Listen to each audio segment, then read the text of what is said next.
Je, wewe kama mzazi ama mlezi unapata muda wa kukumbusha na kuwakumbusha watoto wako, vijana wako kuhusiana na mahusiano yao baina ya wao na Allah subhanahu wa ta'ala?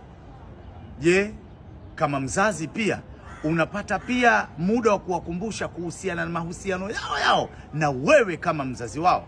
Sasa yasikilize maneno ya Luqman ambaye anatukumbusha namna ya kuhusia familia na namna maneno mazuri ambayo Luqman aliweza kumwambia kwenye usia wake wa kwanza, zama aliposema baada a'udhu billahi minash shaitani rajim bismillahir rahmanir rahim wa idh qala Luqman libnihi wa huwa ya'idhuhu ya bunayya la tushrik billah inna shirka la dhulmun adhim wa wasayna al-insana biwalidayhi hamalatuhu ummuhu wahanan ala wahanin wa fisaluhu fi amain anishkur li wali walidayka ilayya al-masir.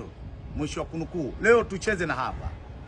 Zama Luqman alipomwambia mwanawe wakati akimuhusia, ewe mwanangu, usimshirikishe Mwenyezi Mungu, la tushrik billah, usimshirikishe Mwenyezi Mungu. Kwa nini sasa? Sababu ya kumshirikisha Mwenyezi Mungu, inna shirka la dhulmun adhim, kwamba hakika kumshirikisha Mwenyezi Mungu na pia dhulma kubwa. Tukawahusia wanadamu juu ya kuwafanyia wema wazazi wao wawili.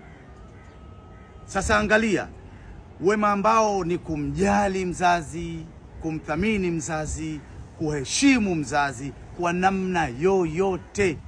Sasa hamalatuhu ummuhu wahanan ala wahanin, ambapo katika uhalisia wa kujali, kuthamini na kuhisani, mama anambeba mtoto kwenye tumbo lake miezi 9, dhiki juu ya dhiki, dhiki ambayo hiyo ikimpata